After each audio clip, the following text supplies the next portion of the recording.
Good afternoon, ladies and gentlemen. On behalf of Universidad Tecnológica de la Laguna, Durango, I would like to welcome you to this conference conducted by Desi called The Game Industry and You. Buenas tardes, damas y caballeros. En nombre de la Universidad Tecnológica de la Laguna, Durango, les damos la bienvenida a la conferencia The Game Industry and You, dirigida por Desi. We have the honor of being on the company of, tenemos el gran honor de que se encuentren con nosotros el doctor Alfredo Villalobos Jauregui, rector de la Universidad Tecnológica de la Laguna.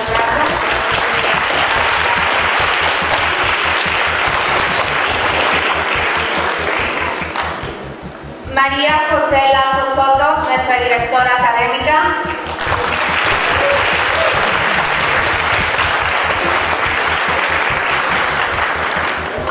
Director del Departamento de Vinculación, el ingeniero Fidel Rubio.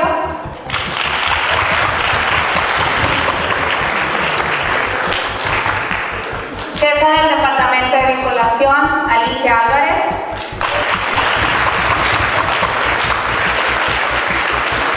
Profesores y personal de la universidad y su servidora Alejandra Cabello.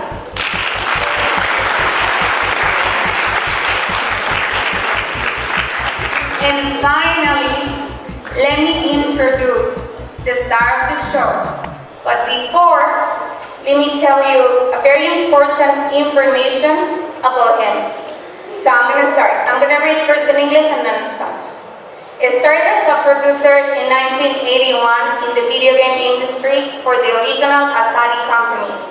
In 1982, produced Mad Magazine Spy vs. Spy for the Commodore 64. Through 1996, worked over 50 titles, including Alter Ego, Ghostbusters, and Micro League Wrestling, WWF video game. I think we all know that one.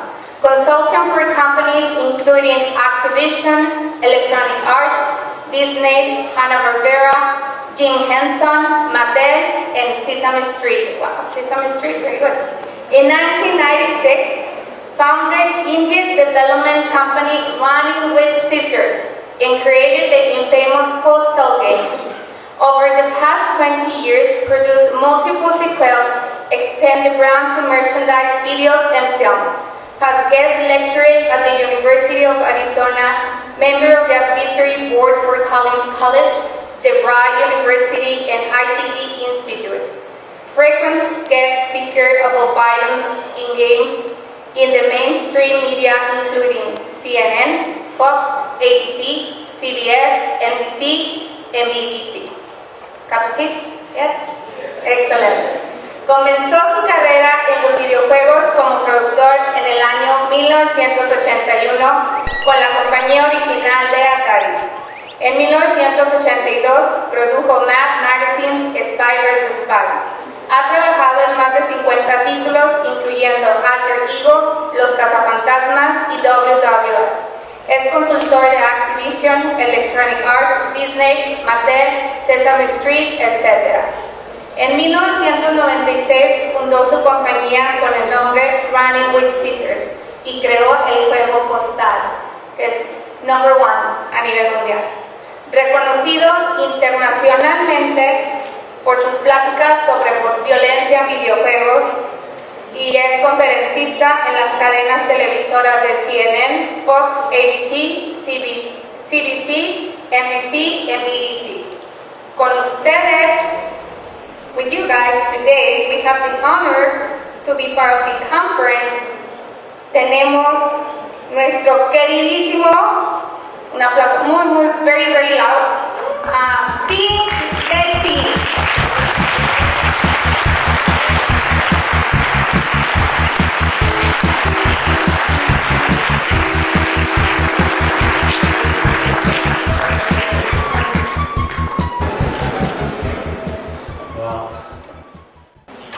First of all, thank you all for being here. And the idea for today really is to provide you with as much information as possible about the video game industry but also to have fun. Because the bottom line is, it's all about having fun. That's really what we're here for. And ideally, some of you will eventually become professionals in the video game industry, where you'll be able to make a hell of a lot of money and at the same time have fun. Because in life, whatever young folks are going to do eventually, it's important that you enjoy whatever career you choose.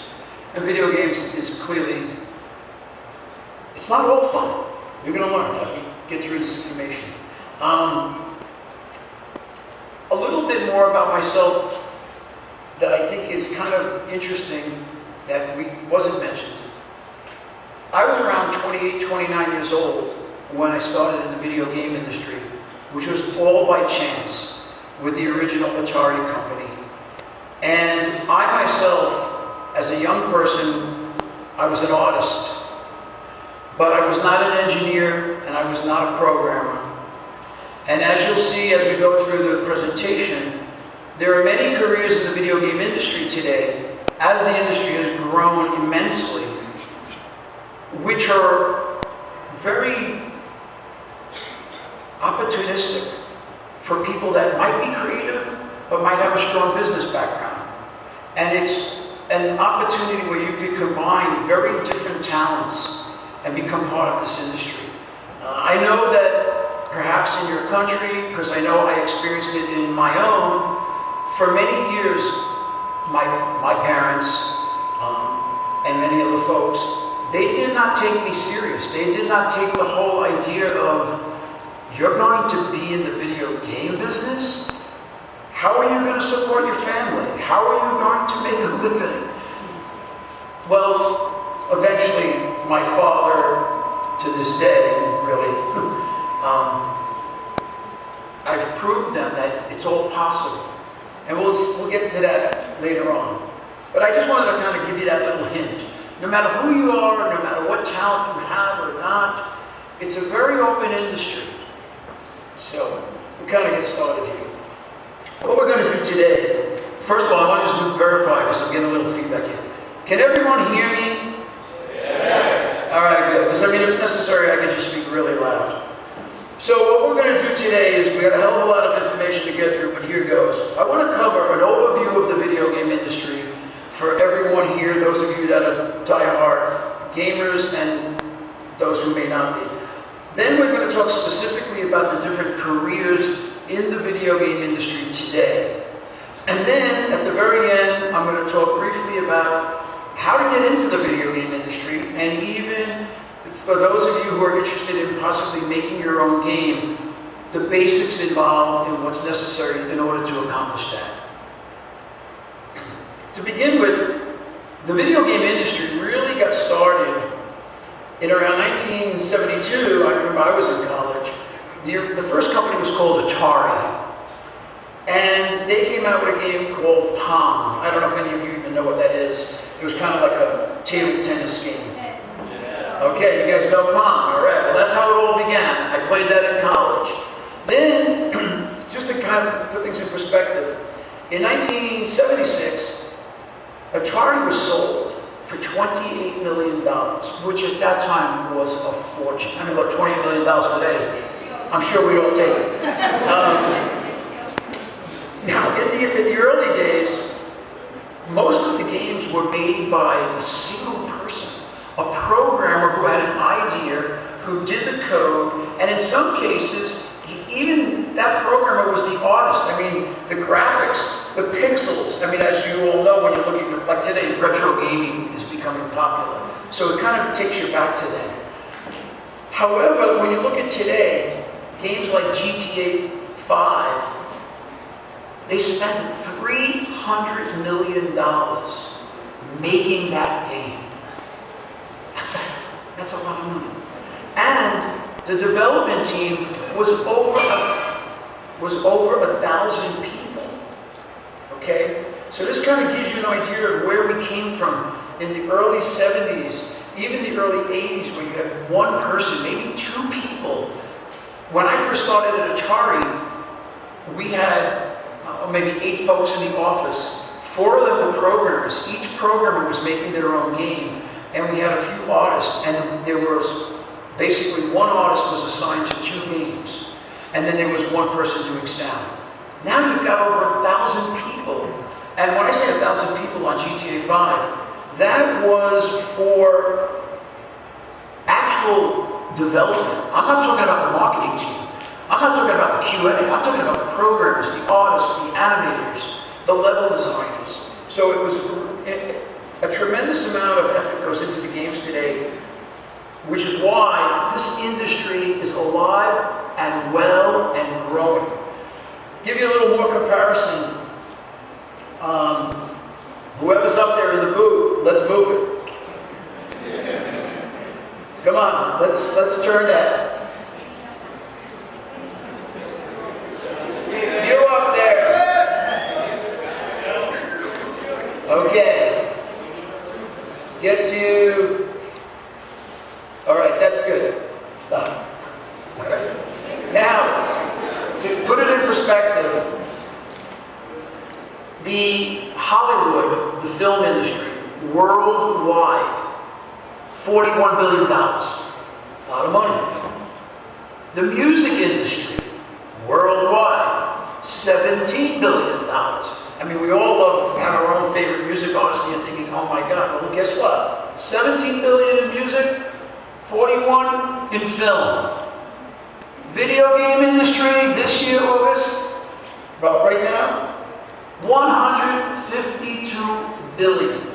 The video game industry is the #1 entertainment industry in the world. So, again, keep in mind your future. There are worldwide, approximately, I think there's about 7 billion, 8 billion people in the world. There's a recorded 2.5 billion people that play games. Next, please. Real good. Okay. I've got this in English in front of me. This basically is giving you a breakdown on platform in dollars. As you can see, the console, which we're all familiar with, Xbox, PlayStation, Nintendo, that is at right now, it's just about 48 billion, okay? Swing on the other side, and if you look at that breakdown, you have tablet and you have your computer. It says 35.7 billion. That would be your PC and your Mac. Those platforms combined. Onto the other side, 68.5 billion is mobile, is phones, smartphones, tablets. So, I mean, thinking about, and that's all happened in the past couple of years, where the mobile side of the business has outgrown console. It was in the beginning, it was always PC, Mac, then it was Nintendo came out in the 80s, so then you had the console wars between Nintendo and Sony, and then Sony versus Microsoft. And so then eventually, in the past 10 years, because of smartphones, which are convenient and also more accessible, I would say accessible, but more attractive to women or girls. It's just become an easier thing. So here you are today, look at this. $68.5 billion just in mobile phone games. Let's go back a second. Hollywood was 42. Music was 17. So right there, this is to give you a perspective of how big the industry is. And if you even want to look on the other side, console, 47.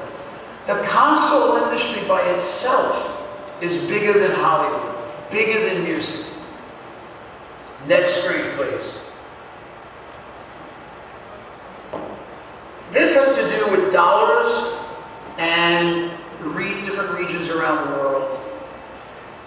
What you have here is, well, the largest, bear with me if I don't get it on my screen. The largest is, it's off to the side there, Asia Pacific, and it's mainly because of China. China is about 48% of the market. So between basically, which is really China, Korea, which we all know Korea is a major gaming country, and of course Japan. If you flip over to the kind of where you see on that lower left corner, it says North America, 39.6 billion. Within North America is Mexico, the United States, and Canada. If you were to, well, you can't see it, don't worry about it, it's not as important. But what counts is that Mexico is part of North America, and it's a very vibrant industry here. And while this is a worldwide perspective, remember, what you really have going on here is that the video game industry is #1 form of entertainment in the world. Next screen, please. Okay. I'm not so sure why you're not seeing what I'm seeing, but I'm going to tell you about your country because that's part of it. Go to the next screen. Maybe you've got it out of order. Can you go to the next one, please?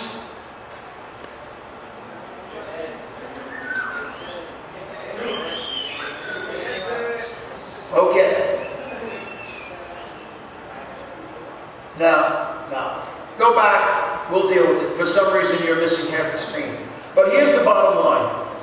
Mexico, this year, 2019, is going to spend $1.6 billion on games. Your country, $1.6 billion on games. In the world, Mexico is ranked number 12. There's approximately 197 countries in the world. Mexico is number 12 in people playing games and in people spending money, $1.6 billion. Now, what's really interesting is you might be able to see it there a bit on the left. Right now, you have approximately 55 million people in your country that are active gamers. I think you have about 125 million is your total population, close to that. So you've got very close to almost half the people in your country are playing some form of game, whether it's your kid's sister on a Switch, or your older brother on an Xbox, or it's your mother, taking a break during her lunch and she's on a mobile or a tablet. You've got a lot of people here playing games, a lot of people. And now, also important, I'm going to give you these stats because they're not coming up over there. You've got, in terms of mobile, your mobile audience, this is in Mexico. Okay? 65% of of male population in your country is playing on phones. 60% women. Okay, console games, 51% of men, 38% female. And on PC games, 47% men, 41% female. So you've got a really healthy, active gaming community here in your country.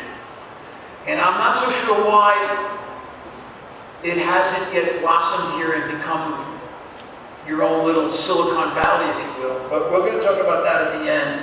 And that's something that I hope that we can see in the near future to help those of you that want to take the video game industry as a more serious career adventure. Can we go to the next screen, please? Okay. We're going to start to talk now about the different careers in the video game industry. And there's really 4 different categories. The first is creative. Secondly, it's technical. Then you have business. And the last, which is really the newest category, is professional. As I'm sure many of you are aware, the people today that play video games literally as a sport, as a career. Well, what happens is, let's start where it really all begins, under the creative. Generally, anyone who's involved in the creation of the gameplay is part of the creative team. The most important person at the very beginning is the game designer. Now, I think it's there, right? Oh, yeah. So what happens is, anybody can have a good idea. You could be going home today and get an idea, and maybe it's a good idea, maybe it's a great idea.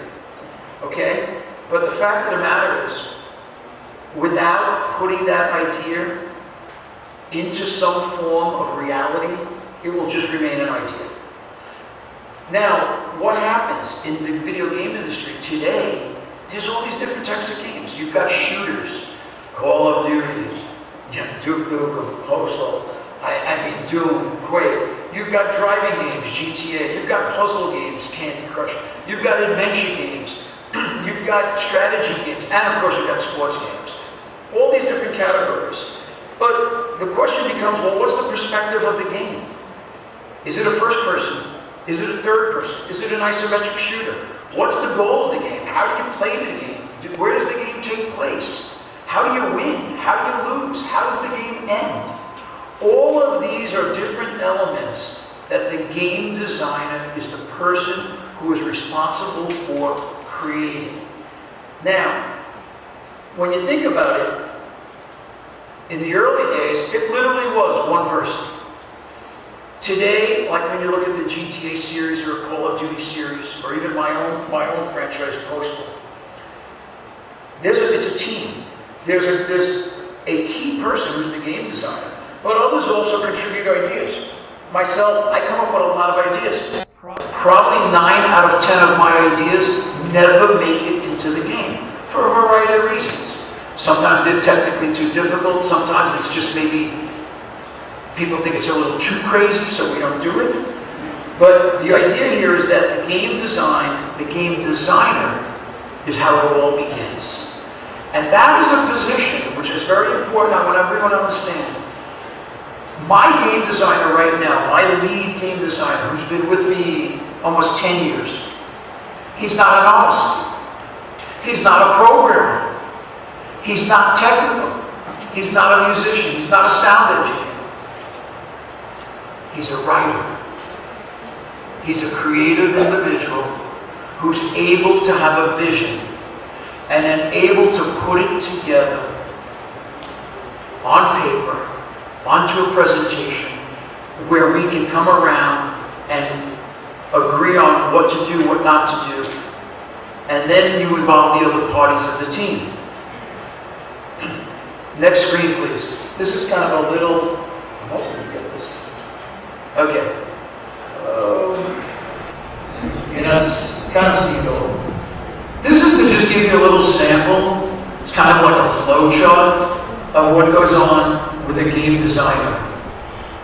Now, in my game Postal 2, we built it based on doing very simple tasks. It was about a white trash dude living in Arizona who's down on his luck and he's just got to go do a series of errands.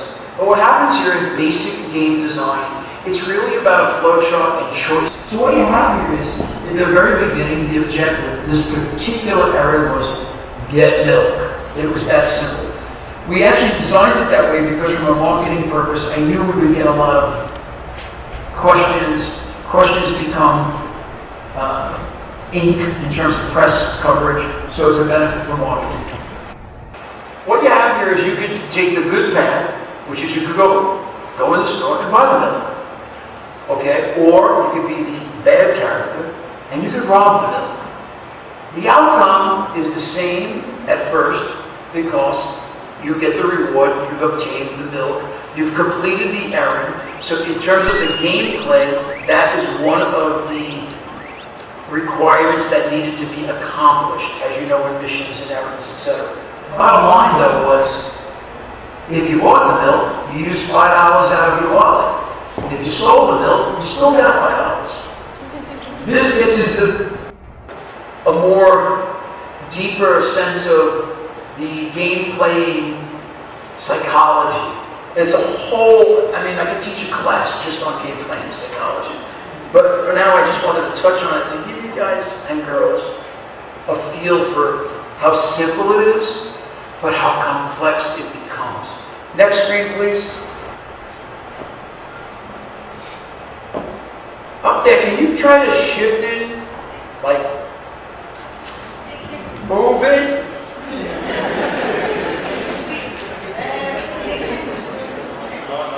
Can't do it. All right, I'm going to try to read a little here. Well, as part of the creative team, there are artists. Now, there's many types of artists. what they call a concept artist, which, see right there, the image, that's called concept art. That's an artist who's an illustrator who put together a background. It's a building, it's a sidewalk, it's a street. It may look like that eventually in the game, it may not, it may change dramatically, but in the early stages of game development, everything is based on building a prototype, which means you take little pieces and you start putting them together to see, does this work, does that work, this looks good, this looks better, you know what, this don't look so good, after we added this, we're going to take that out. So it's a lot of touch and go. Now, in terms, again, the types of artists, you have 2D artists, 3D artists, you have character artists, people that their whole job is to draw the characters as an image. Then you've got the 3D artist who takes that image and makes a 3D model out of it. Then you've got the animators. The animators are the people that make the character, whether he's moving his arm, he's walking, he's running, he's jumping, whatever it is, that's animation. There's an artist who specializes in animation who basically makes things go. Different than, say, vehicles or physical objects, those are asset artists. Those are mainly more like 2D artists. It really depends upon the type of game you have. Then, at the bottom there, we're talking about writers, okay?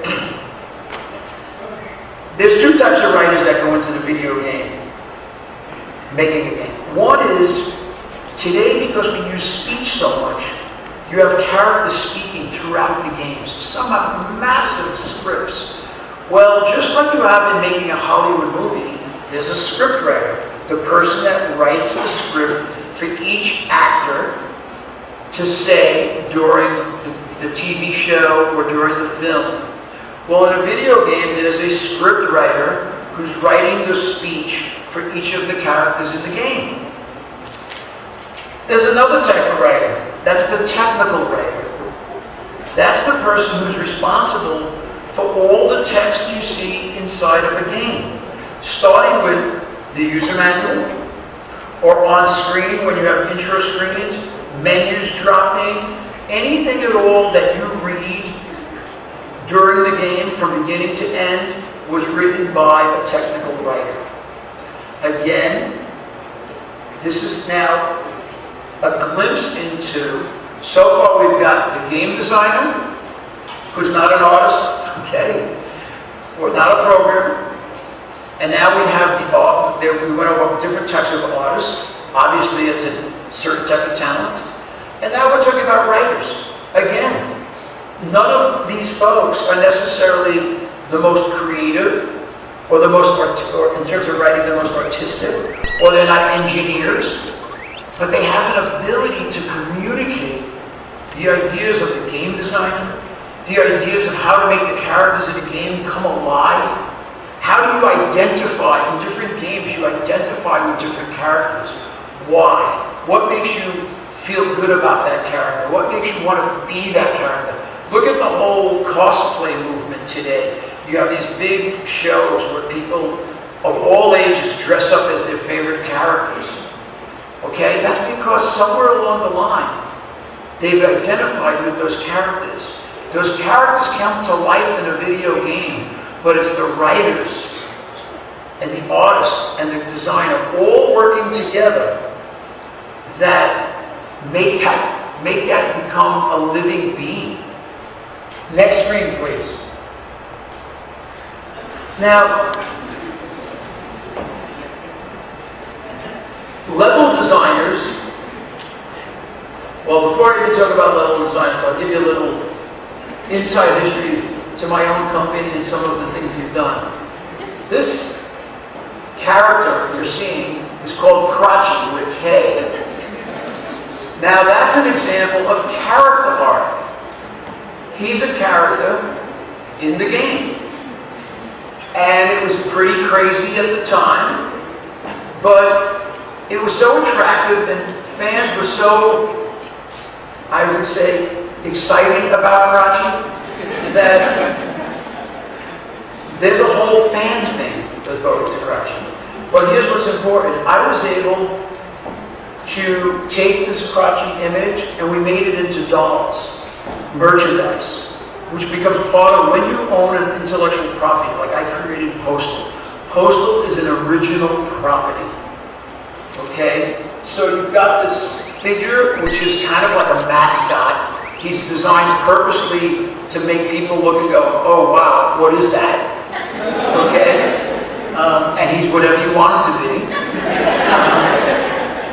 So we made these dolls, and you could feel them, and they're soft. Okay?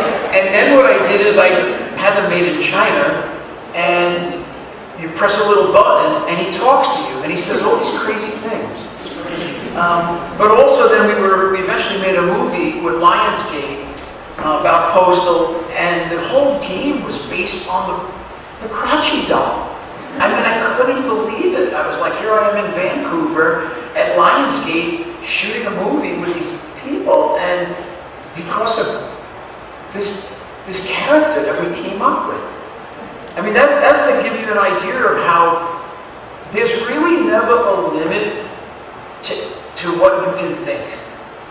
You have to, though, have a good feeling for what works, what doesn't work. And let me tell you, sometimes I was right, sometimes I was wrong. Sometimes I came back to my people and I said, look, put that in. I got a feeling. Okay, and it worked. But you never really know, so you got to kind of be honest about it. You don't know. You got to feel the way.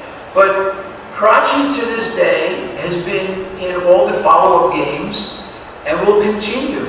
Matter of fact, we just recently, because we do merchandise that's available on the site, etc., we do a lot of promos and shows. We just recently made, it's kind of like little mouse pads. And they're 3D. And you can imagine, if you go to my website, gopostal.com, you can see them. They're pretty funny. So the point I'm making, though, is when you create an original property, the sky is the limit. Anything is possible. If you dream it, and you put in the passion and the drive, you can make it happen. Now let's talk about two other types of careers in the game industry. At the top there, it's referring to what we call level designers. Okay, so what is a level designer? Well, at the very basic level, every game has so many levels. Okay, so many worlds, so many sections. Okay, the level designer is a person who may have some artistic ability, may have some technical ability, but using certain software tools, they literally will be building the world that the characters play in. They will be building the world that you will see the buildings and the furniture in, the vehicles in, the trees, the background, the mountains, all of that becomes a level. It is the level designer who puts that all together. Now keep in mind, the level designer works closely with the game designer. Because the game designer is the one who laid out, kind of sometimes we call it the game Bible. The game designer laid out all the levels that are going to happen in the game. It's the level designer who then builds those levels into a visible object.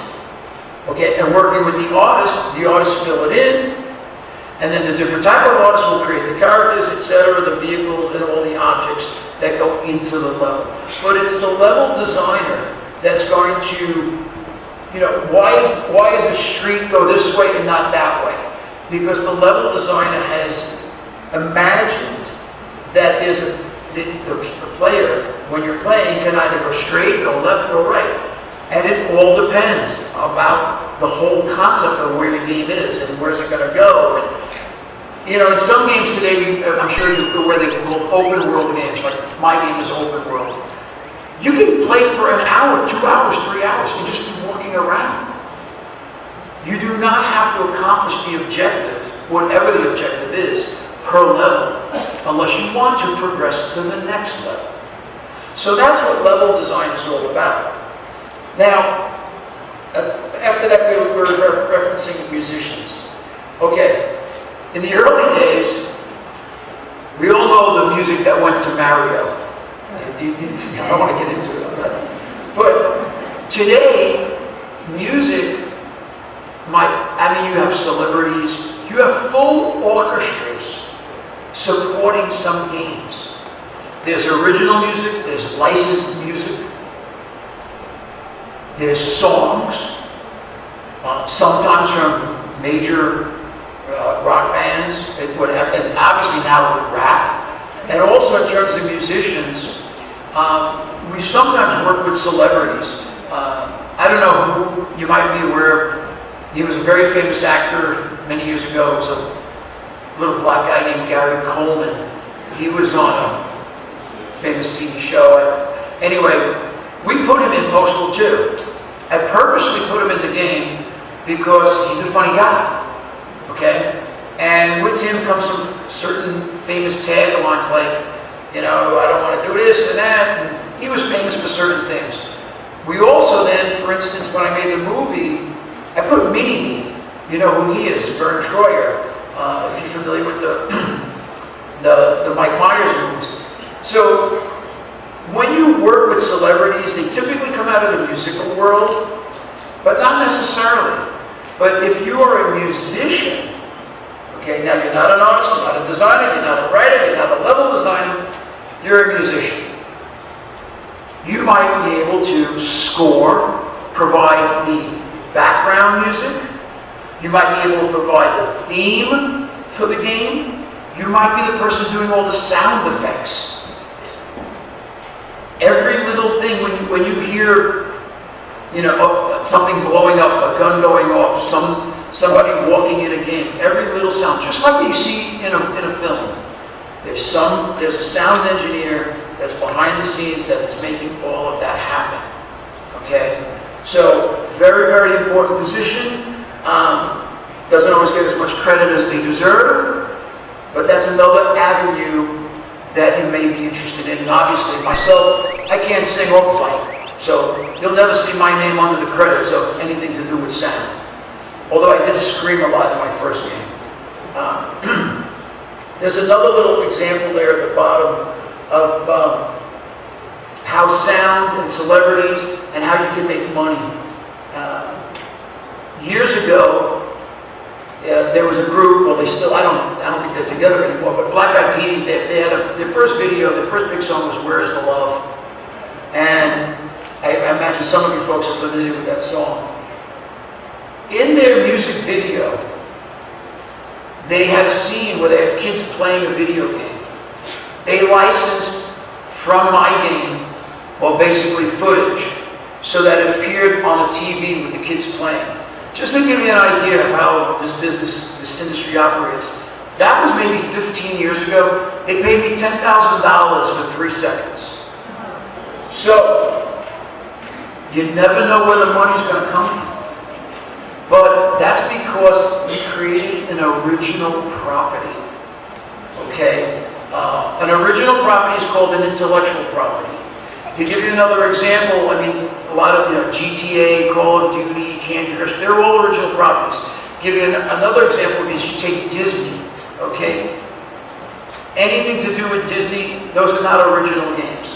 Those are based on licenses. You pay Disney a massive amount, and you make a game based on a Disney character. Or the old days, Hanna-Barbera, the Jetsons, the Flintstones, that kind of thing. So those are licensed properties. Now, as a developer, if you're in this business, you might be working for a company that's worked for hire, which means all they do is work for other large companies. And that's okay, it's a great way to get started. I started that way. I started with Atari. The first main game I made was Spy vs. Spy for Bad Magazine. It was a license. We hardly made any money. But it got me into the door. And then we eventually made the first WWF game, the wrestling game. And I made Ghostbusters. Ghostbusters for Activision. Ghostbusters is a license. It was based on a movie. It's not original. So the difference though here is by the late 90s, I got tired of making a lot of people really rich. Okay, Disney didn't need to be richer. Okay, they had plenty of money. So we made the decision to create our own original intellectual property. And in doing that, it afforded us now the opportunity, to this day, it's 20 years, and we're still able to monetize our games, make new games, make different sequels, and also merchandise and film. So there's really, like I said before, there's no limit to where you can take this. The video game industry, remember, is bigger than anything else there is in the world today. And in the 21st century, that's going to remain. It's not going to go away. Let's go to the next screen. Now we're going to get into the technical area of the video game careers, which basically has to do with coders or programmers. And there's really two main types of programmers. You have the engine programmer and you have the game programmer. Today, unlike in the early days where there was only one programmer and he wrote the code for everything, today they have what's called engines. I'm sure many of you are familiar with Unreal as an engine. Right now it's up to Unreal 4. Then there's Unity. Okay, there's engines you can work with for Apple, for Google, for Android. Okay, there are programmers who build these engines. And then in certain cases, what then they do is there's subsections within certain engines. So engine programming is very, very specific, and it requires a real strong background in calculus, general mathematics, because that's where you're going to now kind of separate the person that gets a driver's license and the person that drives a race car. So again, depending upon what your interest level is, and depending upon what your talent is, and we'll address this at the end, being honest with yourself is really important. Because I've met a lot of people that have come to me and they've applied for a job, and I said, well, what are you applying for? They said, well, I'm a programmer, I'm an artist, and I'm a game designer, and I'm a writer, and I also play guitar. Oh, are you kidding me? I mean, this is fantasy land, okay? You have got to decide and be honest with yourself, what are you really good at? And it's okay, because the business today is so big, so vast, so there's so much opportunity and it's so open. We want people that are really good at one thing.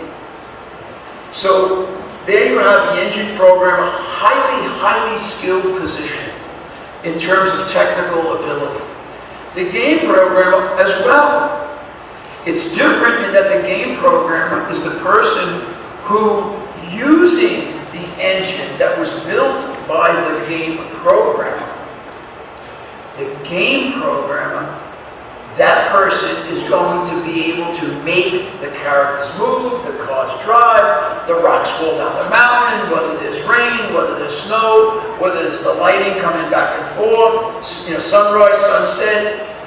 All these things are mobilized, activated by the game program. Just to give you a little contrast, if you go back in and look at the engine programmer, I'm not so sure, but see where it says on the top of what Detección de Colisiones? Okay, collision detection.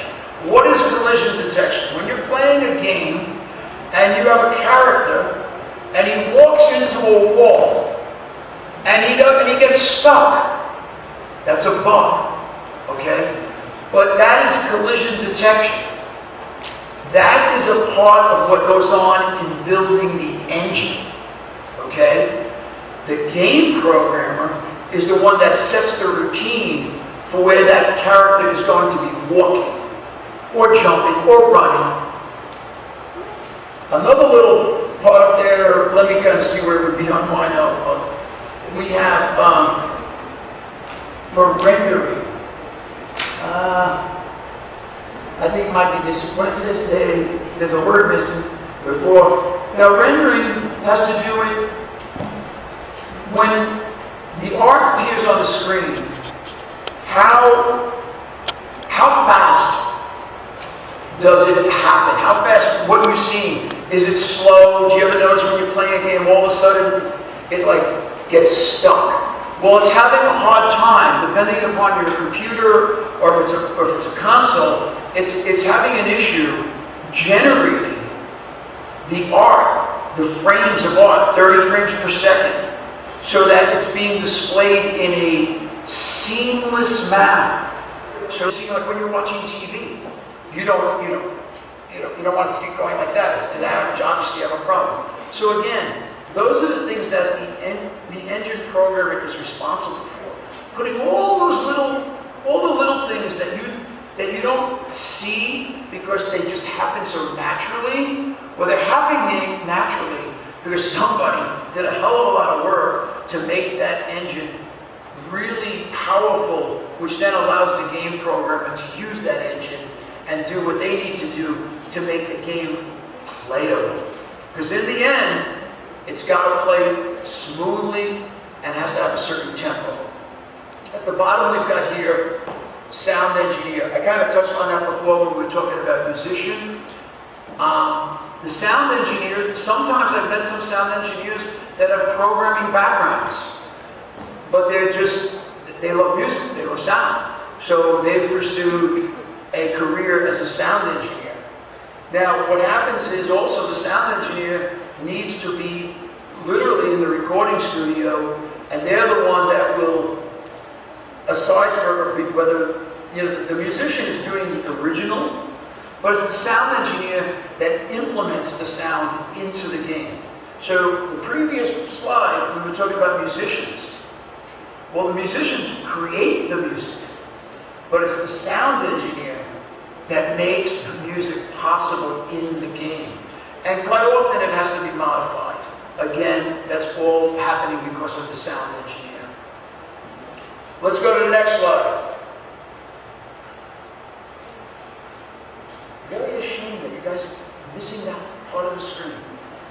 Okay. This part of the video game careers, we've touched on creative, we've touched on technical. This is business. Now, in the business community of the video game industry, when it first began, when I first started, I was a producer. I didn't know I was a producer. They didn't even have a title called a producer. I was simply the guy. I hired the programmers, I hired the artists, I put together the game design, we sat all night long, play testing, doing everything you could imagine. And the idea was to just, how do we make this game work? How can it be fun? Today, when you take large games, the game producer is the person hires, fires, managing multiple teams.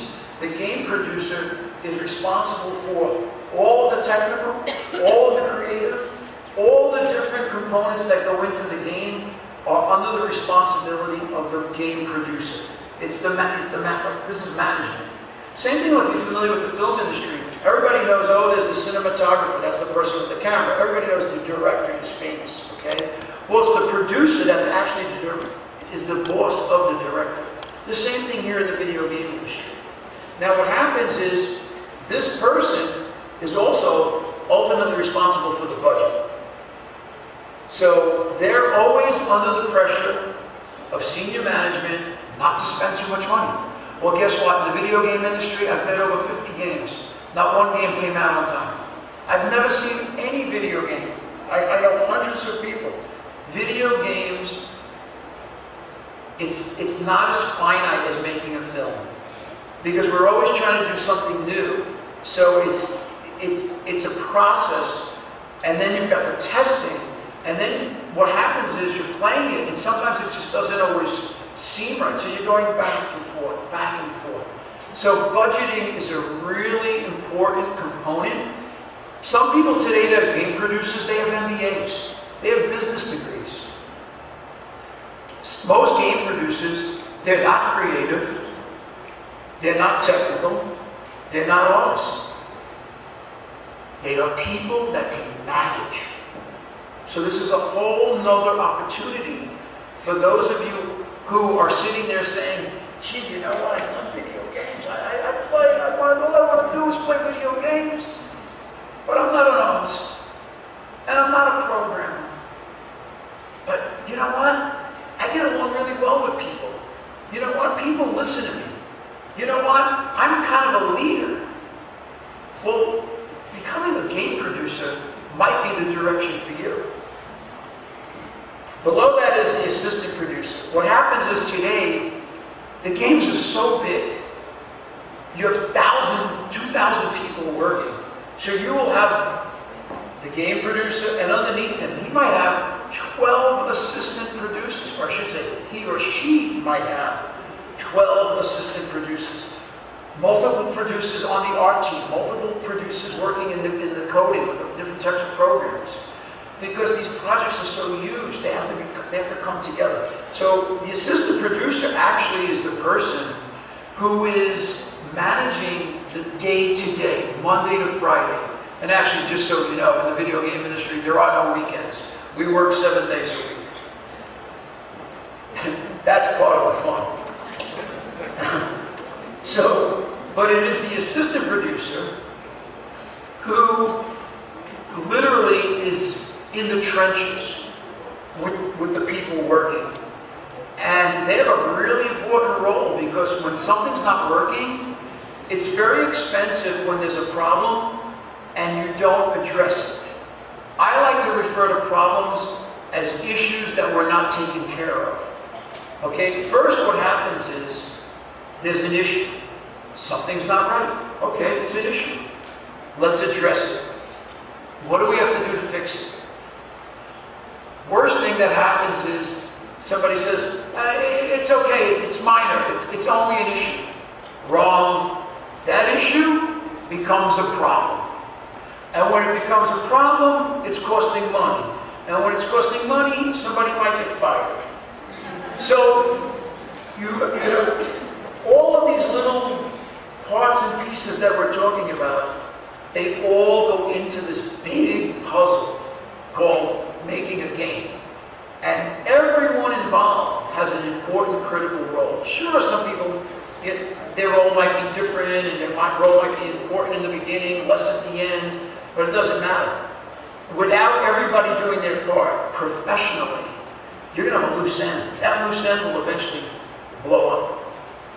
At the bottom here, we're referring to something called localization. Oh, excuse me, that's right, that was on the next page. Wait, I'm on, you guys are on that page. Okay, let me go back. Sorry about that. Game producers and management. Well, when I first started, management there wasn't much of it. But then big corporations got involved.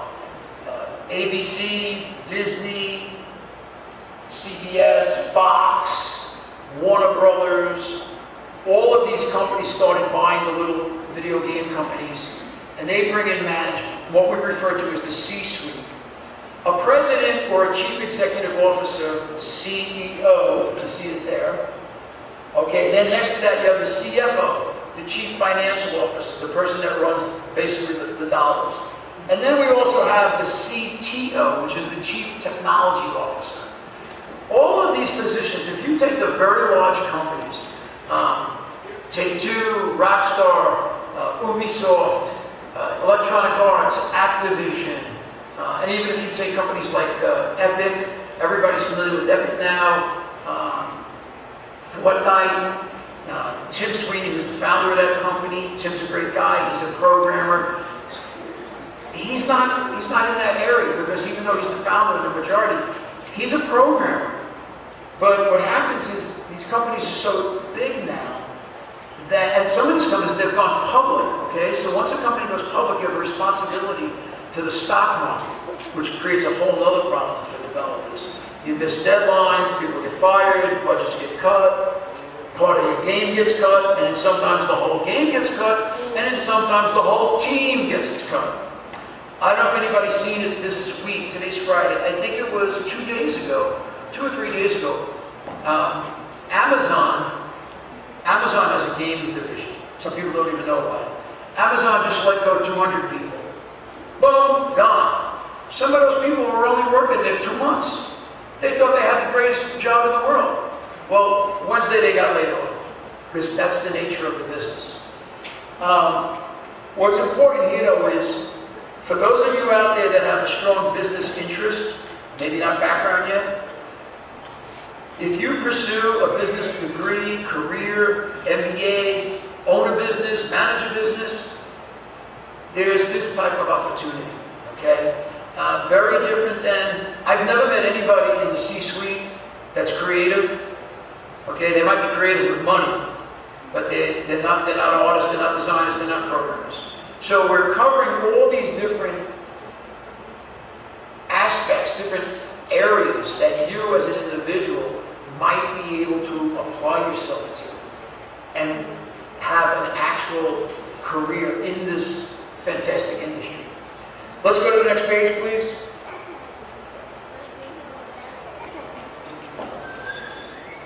Next, please. Okay.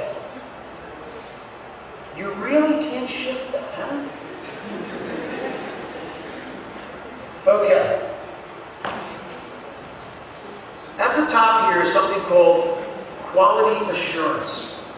For short, we call it QA. What is that? In its most simplest form, it's play testing. Now you might be thinking to yourself, wow, I'm going to get paid to play games? Yeah, the answer is yeah. There are jobs in some of the bigger companies. In my company, my company's much smaller. We have interns doing this. Sometimes we farm it out professionally, it depends.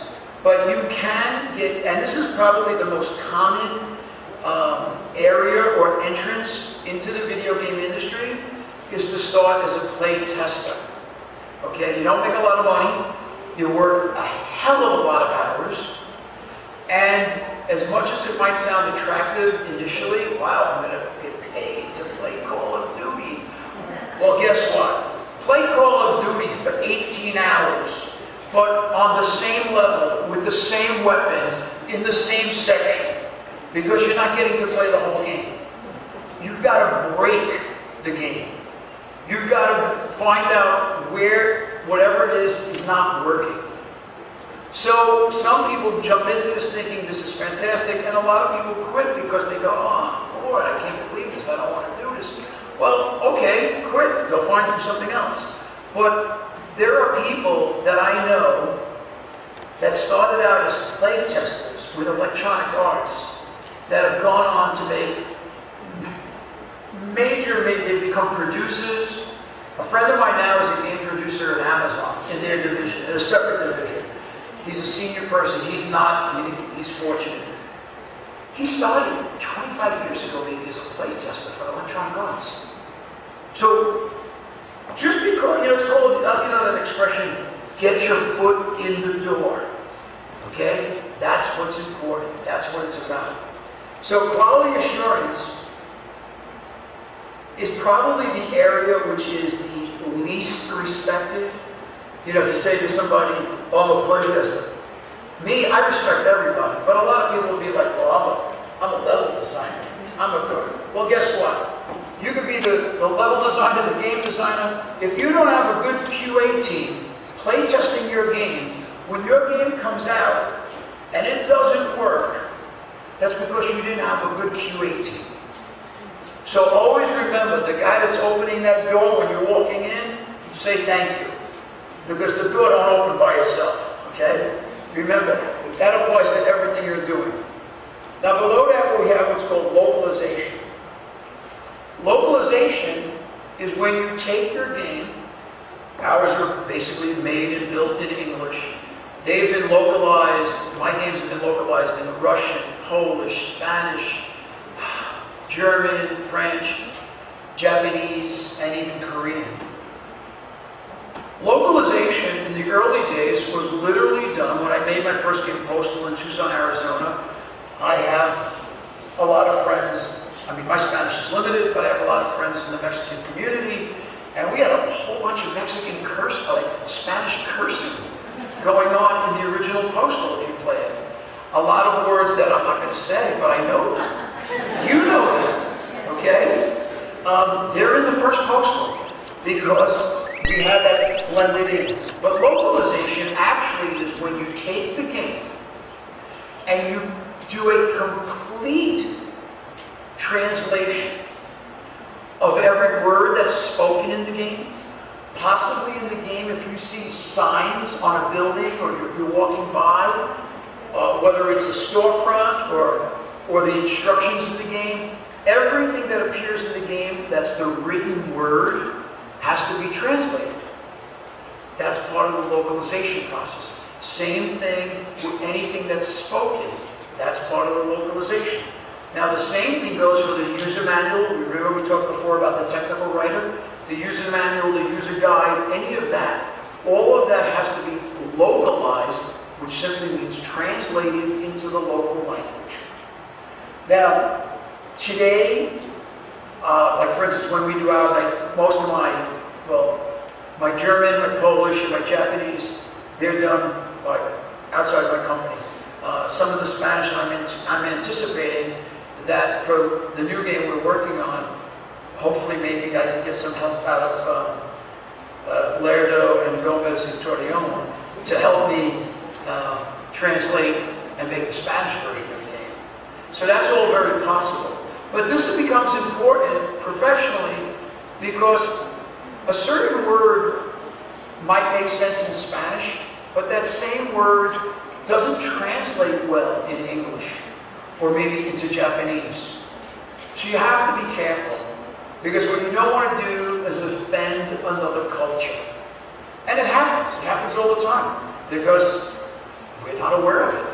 So that's why you need to have, sometimes what we've done, I did it, about 2 years ago, we did Chinese versions. And I hired through the university, and then I had other people look at it, and it was driving me crazy because I had 2 different professional groups, both telling me that the other group was wrong. Well, in China, you've got so many different versions of Chinese. So it's a big issue. So you kind of got to pick the one that's going to meet the widest audience. So that's localization. That's an area where none of the careers I've spoken about so far, but you are bilingual, you're speaking English and Spanish and maybe French, and maybe you're studying Chinese, you might be able to work in the video game industry in doing translations. Another opportunity. Let's go to the next screen. Here we go. Professional gamers. This has really gotten crazy in the past year. This past summer, they had the Fortnite worldwide competition. It was in Queens, New York. The person that came in first place, I forgot how old he was. He's a teenager. I think first prize was like $3 million. They were using the example of Tiger Woods in golf, or Serena Williams in tennis. They win Wimbledon, they win the PGA. Their purse is only $1.5 million, $2 million. This young person comes along, wins the worldwide competition, and he wins $3 million. Now today, because of esports, and all of this is possible because of the internet and downloading and streaming, what's happened is you have individuals competing, you have teams competing, you have battle royale, you've got different types of game formats, Call of Duty. I know a lot of you younger folks here know exactly what I'm talking about, or at least hopefully you can read it. The point I want to make here though is, this sounds really cool, like, wow, Mom, I'm going to play video games the rest of my life and get rich. Your mother's going to look at you like, I'm paying for your education. Okay? And she's going to tell you, don't even tell your father that. Okay? The truth is, it is real. It is happening. It is possible. But you know what? When I was a young kid, I wanted to be like a rock star, okay? But then I found out I couldn't sing. I was like, I was like, wow. So I actually started writing songs, but I don't know music. But I love writing, so I've been a writer my whole life. But it don't make me any money. All right?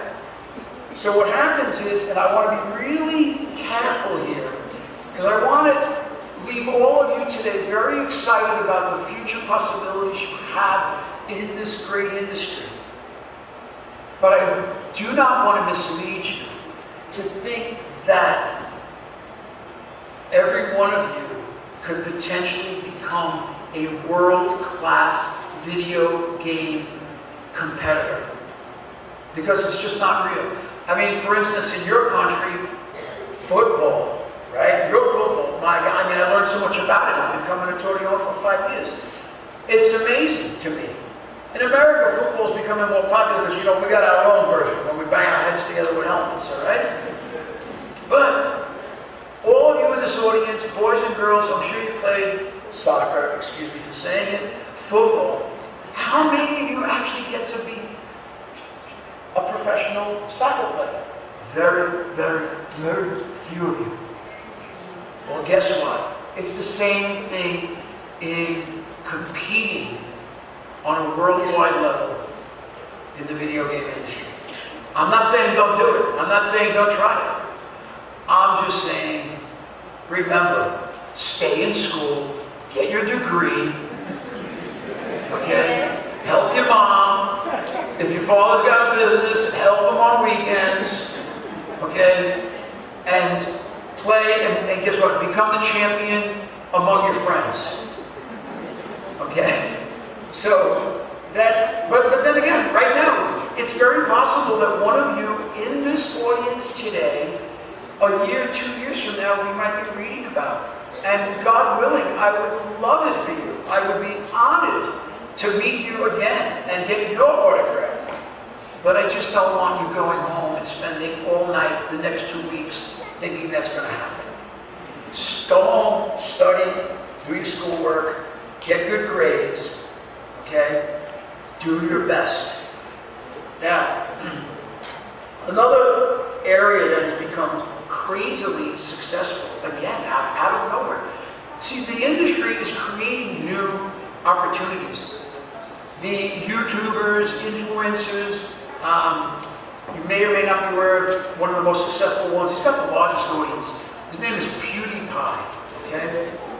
Now, PewDiePie has over 100 million followers. PewDiePie last year made $27 million playing games, recording them, streaming them, talking it. This is what they do. Again, though, there's a handful of these people. I mean, I shouldn't say handful. There are thousands of influencers today. And not only in video games, there's influencers in every category. Fashion, music, art, okay, anything. But to be successful at that optimum level, where you have 100 million, how about 1 million followers and you make $100,000 a year? You're still in the 1%. You're still in that 1%. So maybe some of you are doing podcasts, maybe some of you are creating your own channels, maybe some of you are thinking about it. Do it, go for it, try it, start it. Absolutely, give it a shot. But remember, go home and do your homework. Okay? Help your father on weekends. All right? Because not everybody is going to be like anybody. But it's okay. The key here is to find yourself. Next screen, please.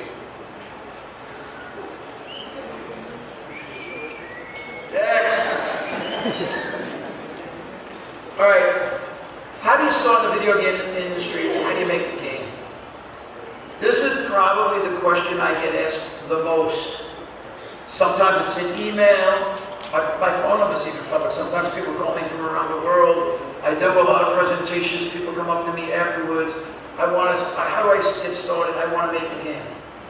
Well, what I always tell people is, first thing you have to do is be honest with yourself.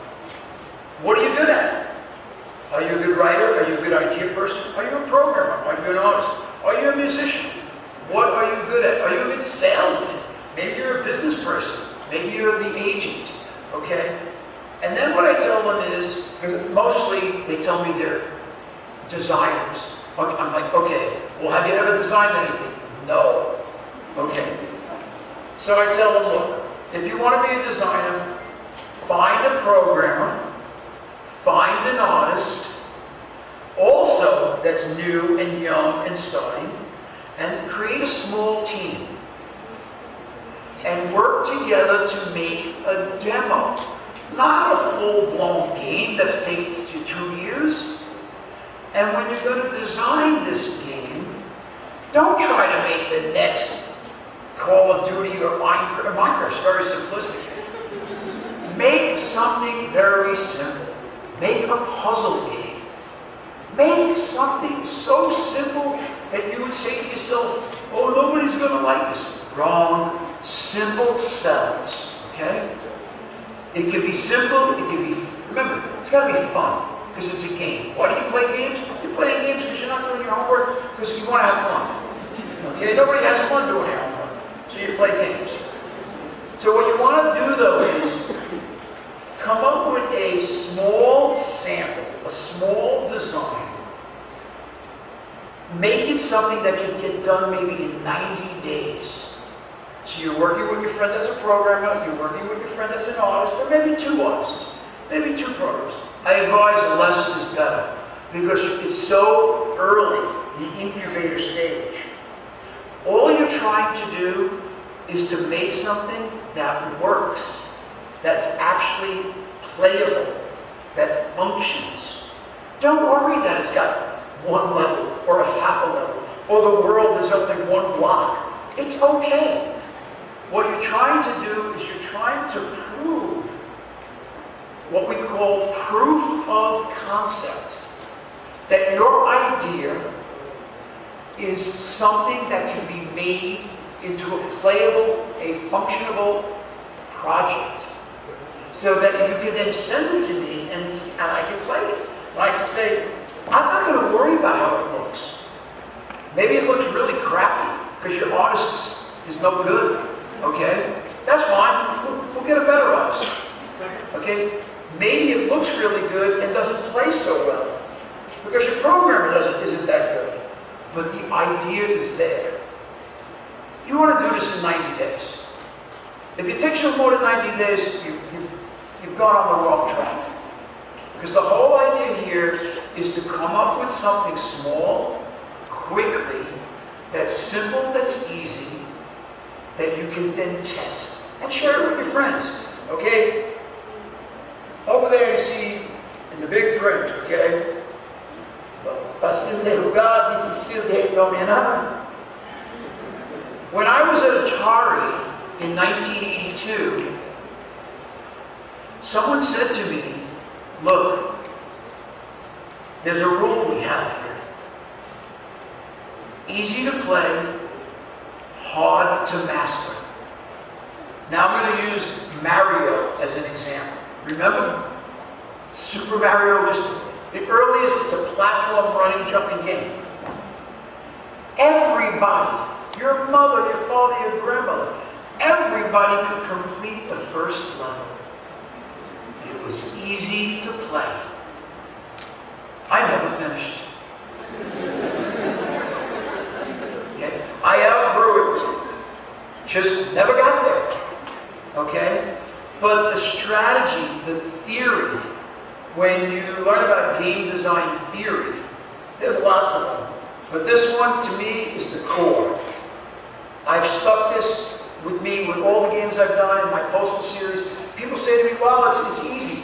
Well, it's easy on level 1, because I let you walk around and do anything you want. There's no requirements. Just go into buildings, shoot people, do all kinds of things you want to people. Okay? Because it's easy. But if you want to progress, if you want to play at higher levels, well, then it gets more difficult and more difficult. But that's part of the game design mastery. Okay, that's what goes into making a game resilient. You know, one of the things that's most important in playing games is what we call replayability. Today on mobile games, there are many games that you play once, you're done. Or puzzle games. I like puzzle games. Because you just play over and over and over again. It's a lot of fun. If it's fun, you want to play it again. That's a critical component into what makes a game successful. I mean, some games are massive open worlds, okay? But you take Fortnite right now, probably the most popular game worldwide. Well, what's fun about it? Well, it's a survival game, okay? And what's fun about it is you play, somebody wins, and you play again. And you get another chance, and you get another chance. I am sure that most people never get to win. But that's okay. They have a lot of fun playing. And remember, the whole idea behind a game is games are fun. That's what we're doing this for. You know, I have another saying about violence belongs in games, not on the streets. Okay? Because the world we live in today is crazy. That's fine. It's always been crazy. The only difference is today we have technology. So we hear about it. We see it on TV. We watch it on the internet. Okay, and it's 24/7. That's not the way it was before you guys were born. Okay, everyone here, not the first row, but everyone here was born with a cell phone. You know, ask your teachers. They remember what it was like dialing. So, what's important here is to understand that if you want to get into the game industry, one of the ways to do it is, and it really becomes, the first thing is be honest with yourself. Can you go to the next screen, please? And this kind of wraps it up.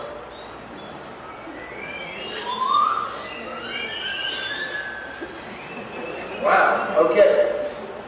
It says the 3 key factors for success. I guess 3 claves para el éxito. Okay. Talent, drive, and passion. Well, what is talent? Talent is being honest with yourself. Like I told you when I was a teenager, I wanted to be a rock star. I went to sing in the chorus in school. I went to Catholic school. The nun said to me, "You don't sing anymore." That's a true story. You know how embarrassed I was? I couldn't believe it. She said, "Just move your mouth." This was horrible. I mean, traumatic. So be honest with yourself.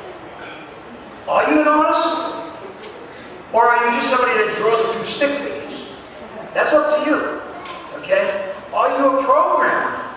And just because you can make something move from here to there, that doesn't mean you're going to be a programmer in the game industry. Again, be honest with yourself. Maybe you have business skills. Maybe you have writing skills.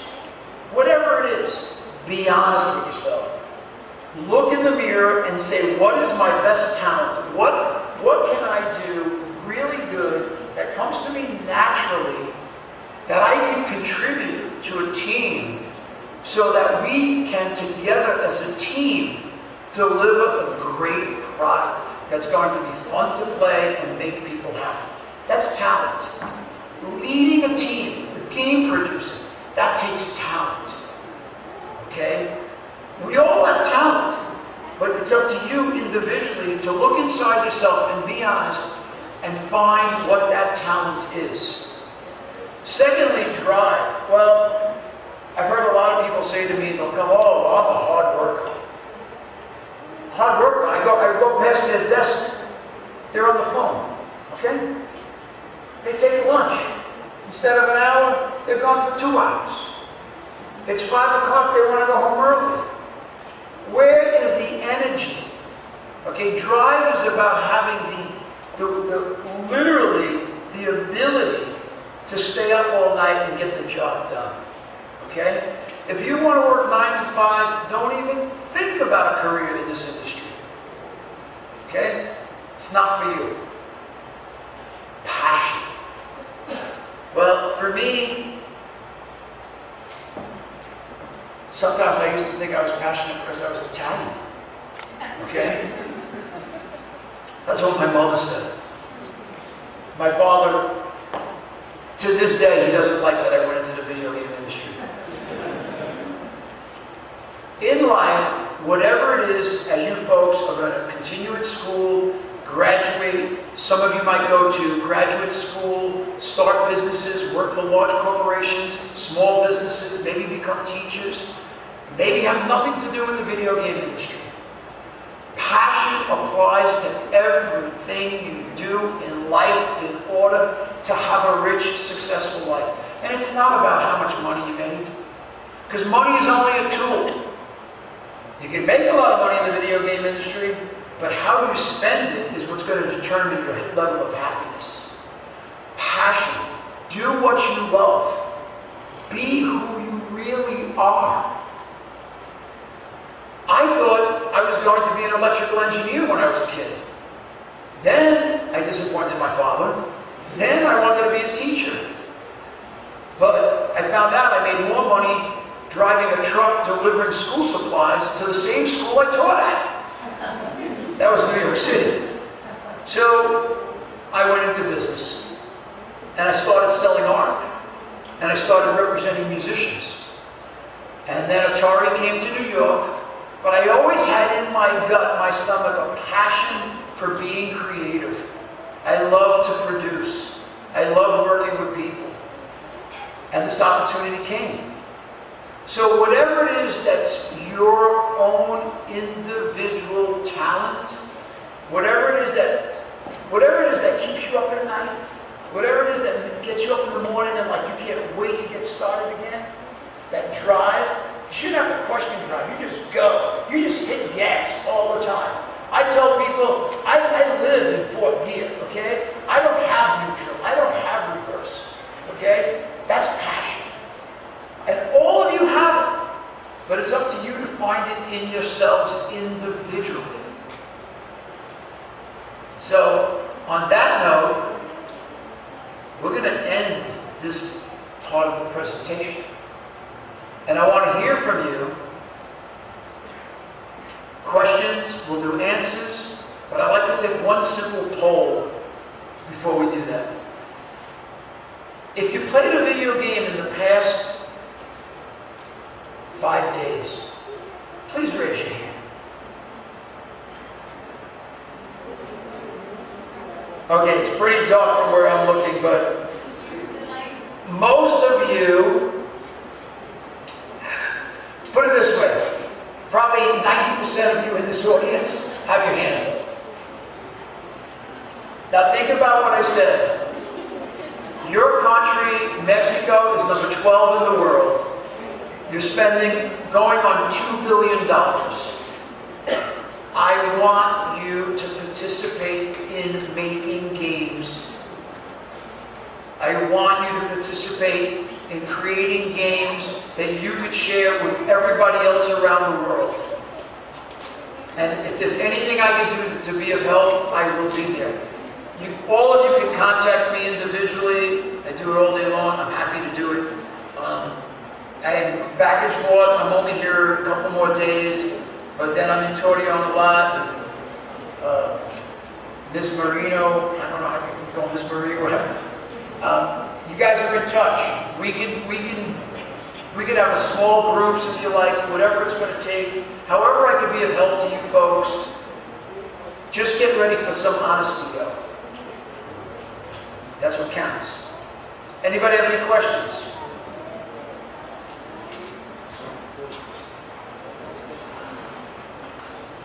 All right. Well, want to give that guy the mic? Hi. Well, I have a question. I have a small group of friends, and we are trying to. Please speak louder, and you can speak in Spanish. My friend here will help me out what I don't understand. Okay. Tengo un pequeño grupo de amigos. Estamos intentando hacer un videojuego, pero llegamos a un momento en el que estamos trayendo las ideas o lo que queremos que el juego sea, pero siento que a veces somos muy ambiciosos en lo que somos y nos damos por vencidos un poco, porque decimos, no sé, quiero un juego de plataforma, en un setting de fantasía, queremos que tenga elementos de RPG, entonces empezamos como que a imaginar demasiado y nos vamos muy lejos de lo que queremos. No sé qué que pueda recomendar para estar un poquito más con los pies en la tierra. What was your name? Eduardo.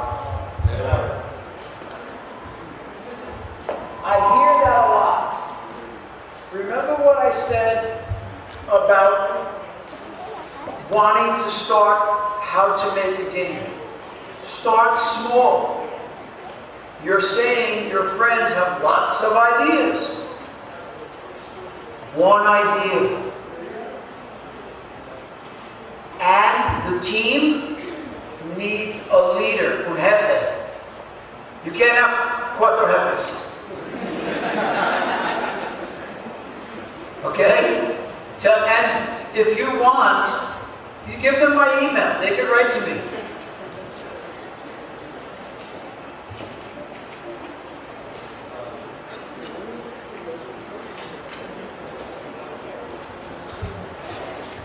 Buenas tardes, me llamo Mario, soy parte de su supuesto equipo.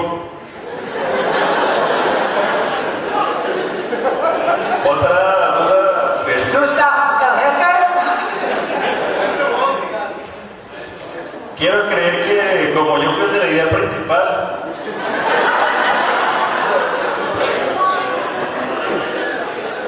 soy el de las ideas. También un detalle que nos topamos muy seguido es que cuando ya tenemos una idea concretada, realmente no sabemos qué hacer con ese proyecto. Se queda solo como una idea, como un proyecto creativo, y no sabemos cómo pasarlo al área, pues sí, de negocios. Cómo hacer dinero realmente con él. Well, the good news is you are the game designer, tú estás el jefe. But, where'd you work? Did you write it? Write it on one page. Write one page. Escribe toda tu idea en un página. I'm an English teacher though, so you can speak in English.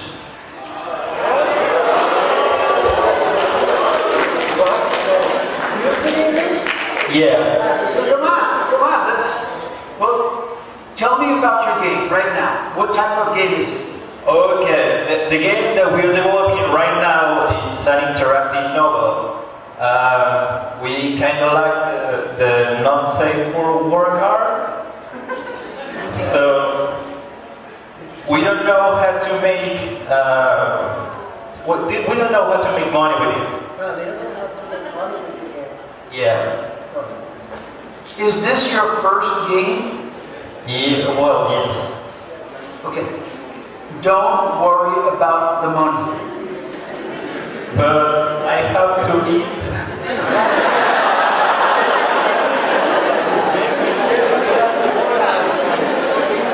Well, maybe you should apply and send me an email. Thank you. What I mean by don't worry about the money is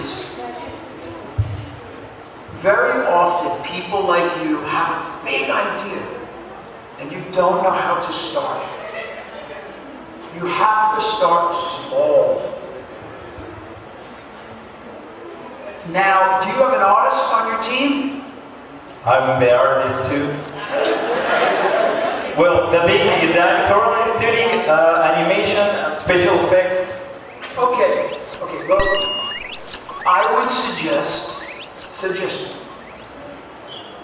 send me your idea with your art. One page. In one page, you should be able to say, my game is, what kind of game was it? It was an interactive novel, like a visual novel. Well, you can choose some options in order to go along with the stories. For example, you have your character, and you can choose to be evil or a good person. Okay. Well, put it on one page, and send it to me.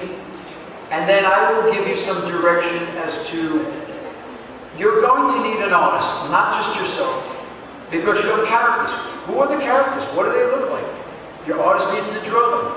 Do you have a programmer? This one right here. Okay, you have your programmer. Okay. You have to tell him what's going to happen in the game. So, and when you start, you can use blocks. You don't even need characters. No, you have to get the game, the demo, to work. Once it's working, you can test it. If people like it, you can keep building. But maybe nobody likes it. So then you cut it. You have a new idea. Okay, thank you. Okay.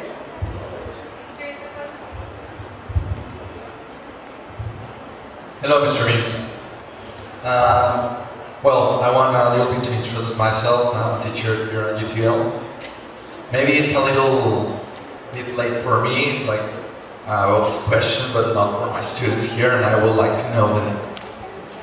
You said, well, let's imagine first that creating a video game is not a single way to get into the industry, right? Okay.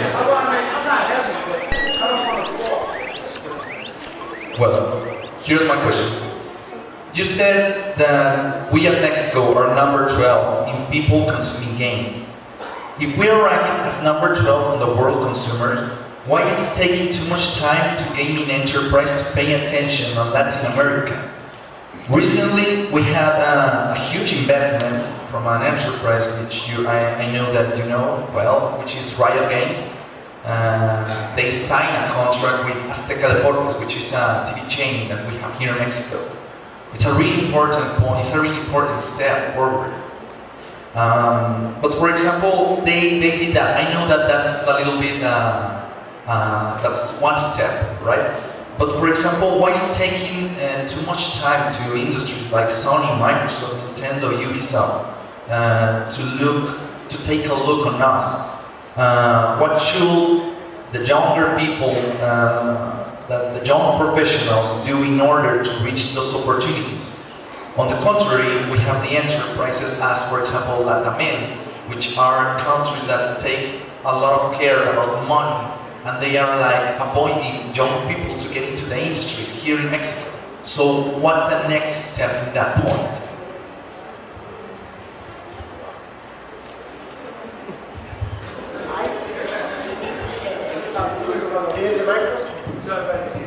To me, I think what's missing here in Mexico, it's not that the world will not accept your work, your game. I don't know any, I did research. There's a company in Mexico City that's making mobile games. Mobile games is the easiest way now to get into the industry because it's the cheapest in terms of development. To get involved with platform games, Microsoft, Sony, it's very expensive. So for young people who are in school who do not have funding, they have to make games on PC or mobile. And mobile is even cheaper than PC. In preparation for today, I've been reading for the past week about Mexican culture, gaming, what's going on, and I keep coming across this notion that Mexicans prefer to buy something that's not Mexican. And so I said to Maria, I said, wow, why? And well, I spent a lot of time in Russia, okay? We had an office in Moscow. Nobody there wants to buy anything Russian. They want to only buy American.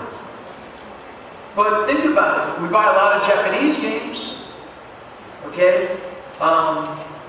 Rockstar is in England, Ireland, US, Canada. So for here, I think it's going to need to put together a few things. A strong academic curriculum at your school, all the schools in your country. A supporting local business community. perhaps angel investors, maybe some of your larger media companies that will help fund small projects. Because all it's going to take is one game that's a big hit to bring attention to Mexico. There are people, you know, if you go across the border, there's another group, what city is it? It's on the Texas border, where there's a group of students that were doing a project. But it's not easy. The answer to your question is, it is not easy, it is not overnight, and it costs money. So, for me, the way I think, it begins with the students.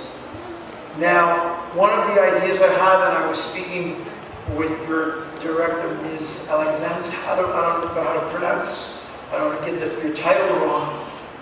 I really believe there's things we can do that are affordable to introduce a curriculum to your school, but it's going to take the students, those students that really have the passion, to then start making games on their own at home, like that young man up there and his friend. Because see, what he was talking about was they've been at it, and they're going in a circle. They don't have no direction.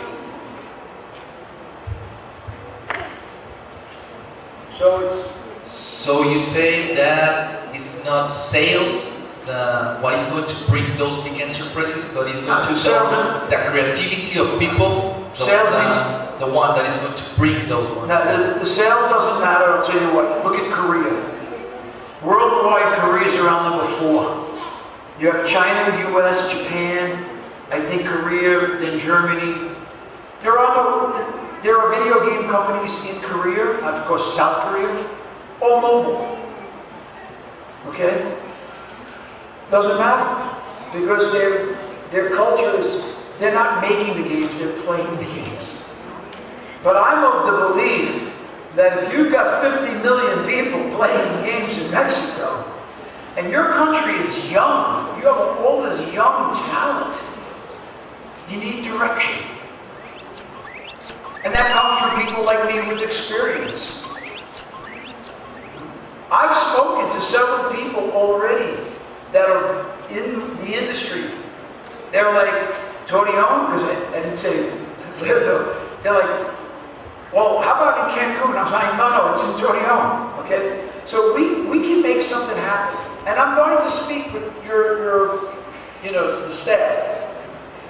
I want to see something happen. I've been coming to Mexico a very long time. I love your country.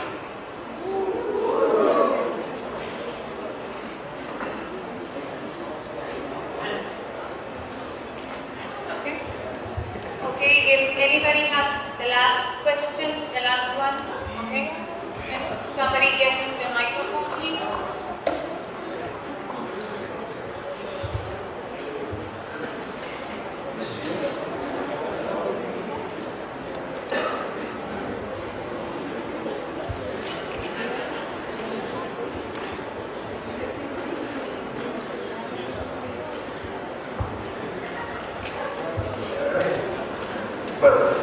Hi, my name is Oscar. Me, myself, as Mexican, I know that we are known as for being lazy. So I wanted to know what's the thing that makes you wake up and stay motivated every single day. Are you saying that lazy? No, like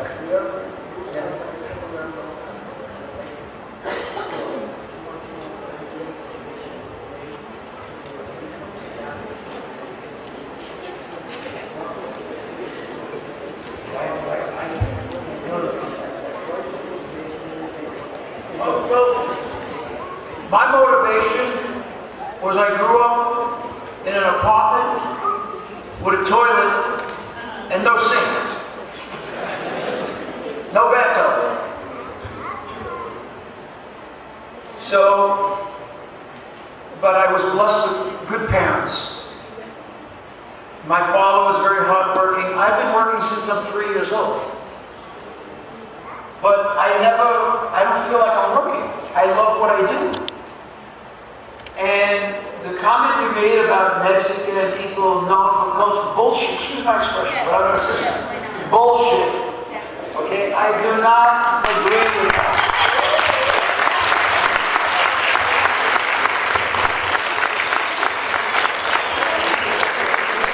Okay? You have a gentleman in your country, his last name is Slim. For many years, he was the most wealthy man in the world. Okay. He got up. He went to work. He made it happen. Everybody can. That's okay. So I think he deserves like huge applause from everybody.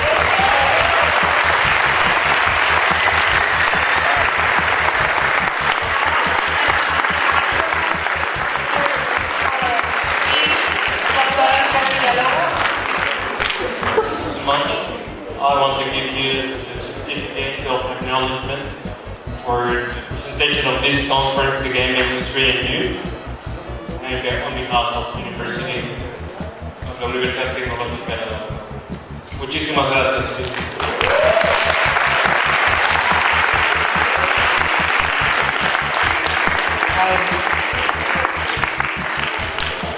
I've spoken in a few countries, but I've always loved Mexico, and I gotta tell you, being here and speaking with you folks, and I don't know what you want here, but thank you so much. Quite an honor.